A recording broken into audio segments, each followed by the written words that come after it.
Virgo, hello there, my beautiful friends. We're going to do your general tarot reading for mid-November 2024. Thank you so much for joining me today. You know, I appreciate each and every single one of you. So let's get right down to business as always and start you off with an oracle card here, just so we could dip our toes in the energy and see what's happening for the lovely Virgo collective. Hope you're all doing fabulous and fantastic, my friends. Let's get it going here. My God, Spirit Team, what do we got for my Virgo friends, please? What's happening? What energies, messages, insights can we take a little peek at? And yeah, we're just going to take a real quick look at this first card. Then we'll get into the full reading itself. At the very end, I'll pull you a bonus card from the Shadowland Tarot, just to see what might be in the shadows or what shadow work you can lean into, which is always interesting. But let's get it going here. Let's rock and see what we got for the Virgo collective in mid-November. Talk to me, my gods. What's the vibe? What's the energy around my good friends here this week? Please. There we go. Thank you. Cool. So a softer energy. I do like this, especially with what I've been seeing for earth signs recently. This always reminds me of water sign energy for whatever reason. So maybe for a small portion of you, if you're connected to a water sign, this could be their vibe showing up. But to me, it's just beautiful, imaginative, creative. It's a lovely, soft energy. Now, before we fully dive into that, if you're new here, I'll be speaking about the November subscriber surprise towards the end, so you might want to check that out. And also, if you could kindly illuminate that like button by tapping it right on its third eye, you know, I'd greatly appreciate it. But enough of the promo, into the reading. Let's talk more about this card. So we see this lovely lady. There's an etheric looking background and backdrop, a sky with some beautiful clouds, bunch of hot air balloons. There's some nonsensical things going on here. So to me, this is very imaginative. I do think of the mind, but not in the strict logical, scientific type of way. I feel like it's more the etheric, flowy, imaginative type of energy, which can be good, but I mean, at the same time, that can be a challenge depending on what you're going through. When I see this type of energy, I always say creative pursuits, creative endeavors are highly favored. So if you're going through a lot of things or your mind is extra active, you might want to keep those hands busy or create something, whether it is art, whether it is writing, just some sort of outlet for this strong type of vibe. But at the same time, this energy is just in its head. So I would say that's only a little bit of a warning I could say about this, is like your mind might be going a little daydreaming in la la land. This could also represent the dream world. That's another thing I get from this sometimes as well. So you might be having some interesting, vivid dreams, but we're just going to leave it at that for now. And let's see what tarot has. And I always say the first card here, it doesn't make or break the reading. It's just a little footnote. So let's get you 3 tarot cards in the upright. Then we'll get into the intuitive juiciness. Shuffle it up here one time for my lovely Virgos. What's happening in mid-November?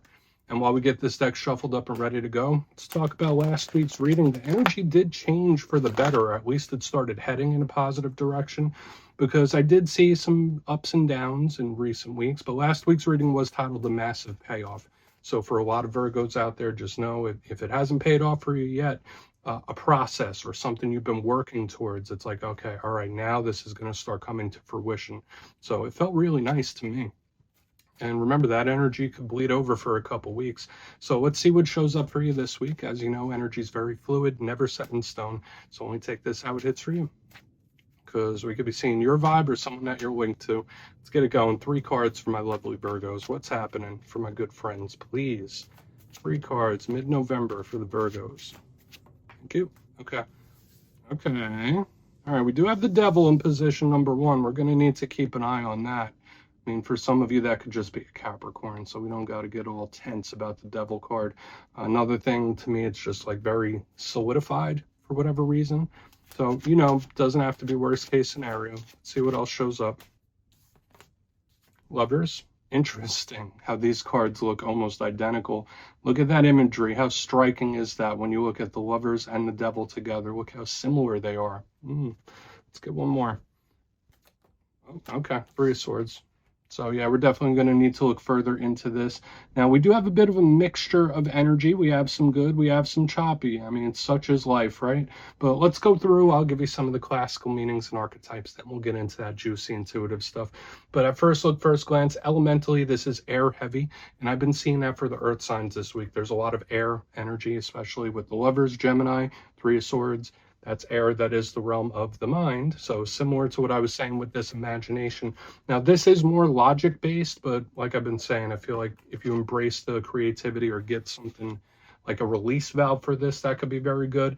But we do have this devil, which is super grounded, earthy. Now, it doesn't necessarily have to be bad, but let's go through and I'll give you some of the classical meanings and archetypes. So position number one, as we build this out, we're starting with the devil. And I just love the imagery, how striking it is, because it's like, all right, we have a coin, we have one side and we have another side. So for some of you, there could be a situation where it's like, when it's good, it's great. When it's rough, it's a real challenge. But position number one with this devil, that's Capricorn. So you might have some Capricorn placements yourself. You might be connected to Capricorn. Now let's just run through a list of some of the aspects we know of this card. The devil is strong, earthy energy. It could tie into the material world. It could represent material abundance, money, finances, anything in the material world. So for some of you, maybe your mind is in those places, not quite as connection based as this Lovers. To me, it's like, no, my mind is on something different. In the positive sense, the devil's an energy that's not moving. Like, it is very grounded, similar to the Hierophant, where it's like, no, this is what it is. So in this time, there could be certain things that you've been dealing with for quite a while that could be prominent. There could be things that have a lot of familiarity with that show up again when this devil is here. But when it gets to the real challenges of this card, let's just run through a quick list. It could represent overthinking. It could represent addictions. It could represent toxicity in any form. So whether it is in a connection, it could be obsessive tendencies as well. Not saying that's you, right? I'm not blaming anyone. And all of this is on a spectrum. So to put a blanket over this devil, I could just say it could be a problem or a situation that we want to look at further. And I feel like that's something I've seen for you in recent weeks. Not last week, maybe the week before that. So we'll touch on this devil again and see what it is, because that could most definitely be a warning. Now, as we move to the center, we have a much lighter, softer energy, and like I said, they do look similar. So all the things I was saying about the devil is totally different with the Lovers. Now, we could absolutely be looking at partnerships. Okay, so with the devil and now the Lovers, we could be seeing the energy of somebody in your circle here. So Spirit might be wanting to say, hey, keep an eye on that individual. The Lovers is good, though. It has the Archangel Raphael, the healer. So for some Virgos, maybe you're on a healing journey, or maybe something is going to actually finally start to improve, especially if it's connection-based. Now, it can represent soul ties, soul connections, people that are very important to us on our life's journey, karmic connections, the whole nine. But when I see the Lovers, I think of a silky smooth healing-based type of energy.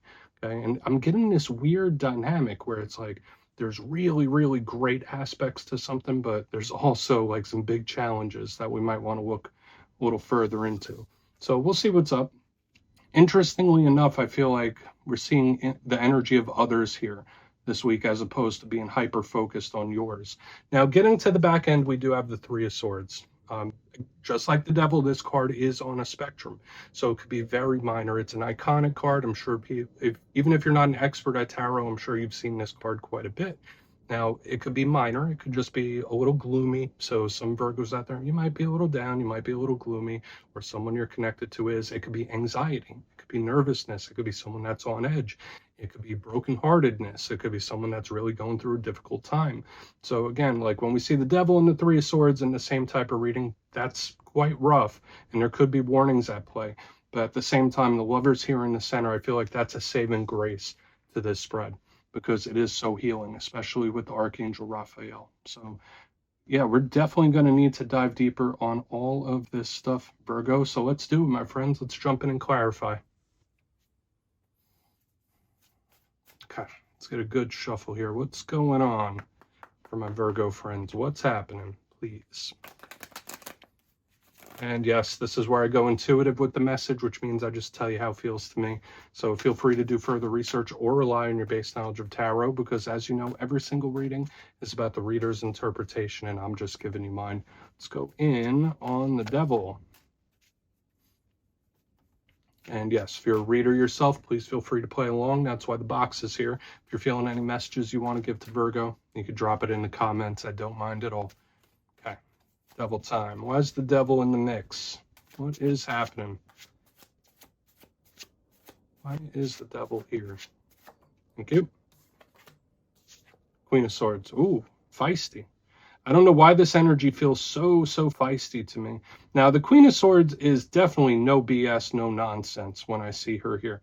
For some Virgos out there, there could be a situation, a behavior, or something that you are getting close to the point or at the point of saying like, okay, I need to cut this out, or like this has to go. This is like game over. I'm not playing this game anymore. It's like giving me that kind of vibe. It's very stern and serious. A small portion of you, yeah, maybe you're connected to an air sign and there's some not so healthy tendencies. We're not going to fully walk down that road, but that could easily be the case.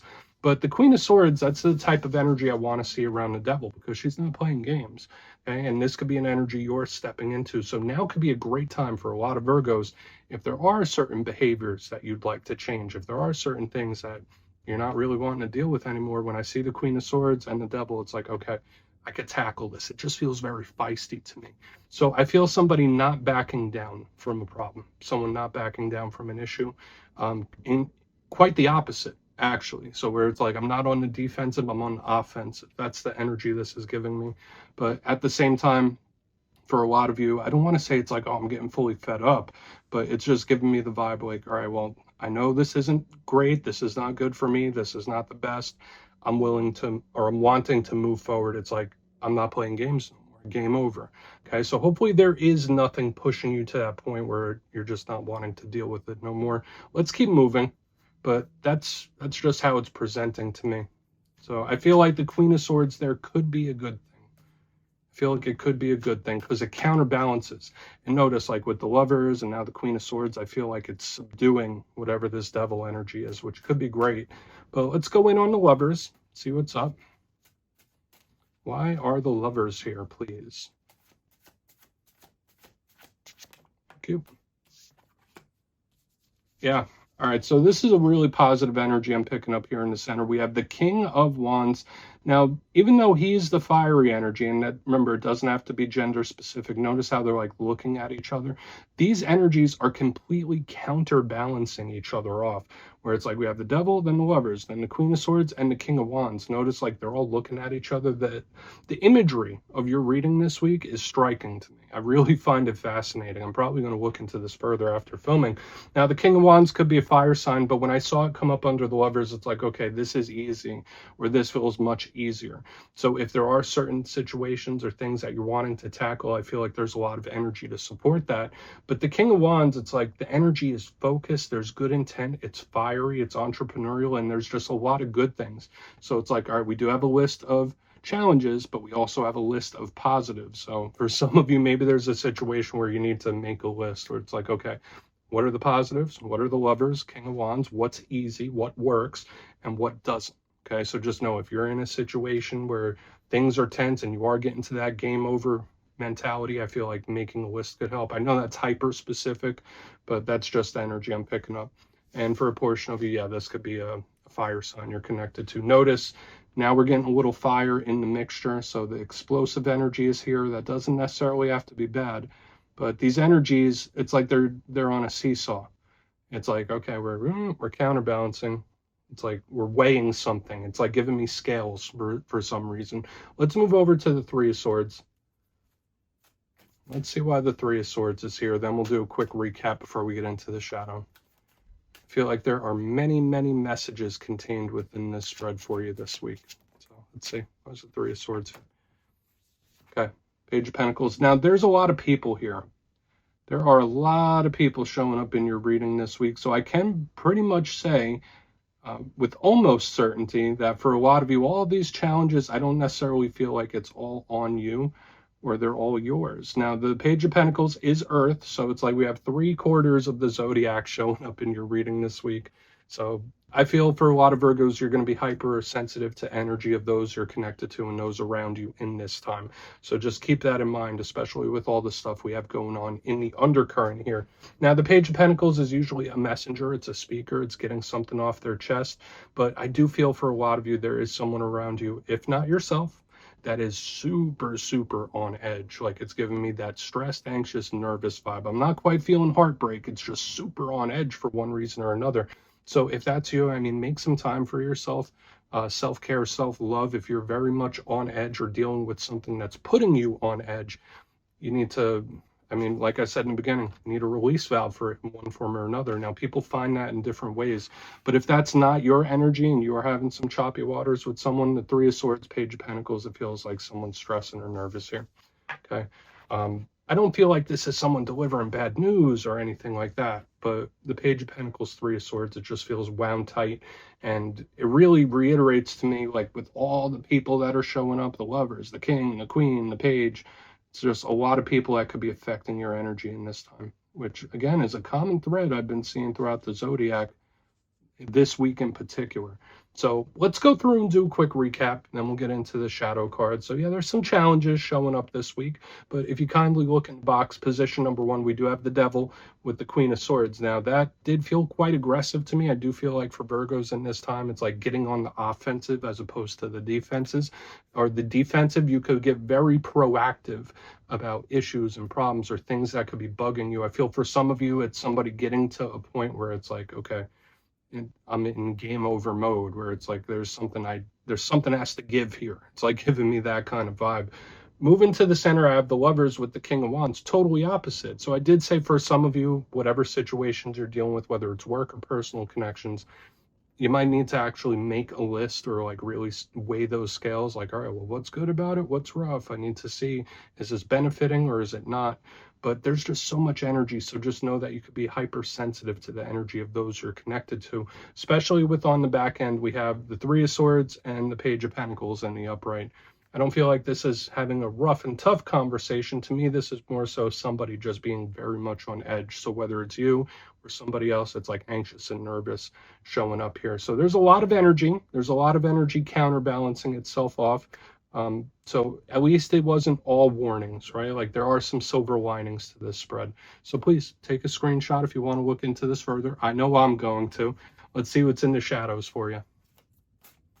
Let's get a good shuffle here for my Virgo friends. What is happening for my Virgos, please? And yes, I always like to pull one shadow card at the very end just to see whether it's something within you or something you don't quite see. Shadow cards don't always have to be a challenge. They could be a good thing. And if you've made it to this point in the reading, please feel free to check out channel memberships. I'll put a link for it in the comments below. It's a beautiful way to support the channel, and I have much love for all my channel members. Okay, let's get this shadow card out here. What do we have in the shadows? Thank you. Pardon me. All right, the Hierophant. Now, the Hierophant to me is usually a card of day-to-day life, routine, power structures, corporations, governments. We think of big things.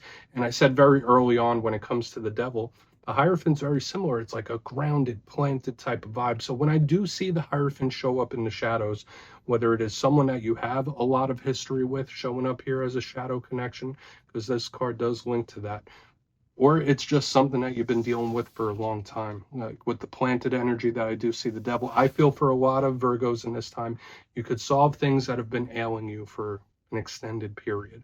Okay, so even if it's something that just showed up, it's better to get at it now than to just let it extend, or now's the time to really turn the page or turn the corner on something when this Hierophant is here. I mean, for a small portion of you, it might just be a Taurus that you're connected to. But again, I feel like the energy is supportive of moving this through. So that's a good thing. But yeah, Virgo, that's what I have for you this week, my beautiful friends. Don't click away just yet, though. I'm going to give you the details. The November subscriber surprise. If you would like to book a personal reading with me, you can check out my digital calendar and book one on my website, mastermetaphysics.com. But for the November subscriber surprise, I'm giving away 2 copies of one of my all-time favorite decks, the Gilded Tarot Royale. So if you'd like to get your name in for this, 2 simple things as always, my friends. First, you must be subscribed. And second, let me know down in the comments, out of all the tarot cards, which one do you feel is the most misunderstood? And if you're new to tarot completely, which one do you have a little trouble with understanding its meaning? You'll be entered to win, and at the end of the month, the winners will be announced in my community tab. As always, my friends, much love, and I'll see you soon.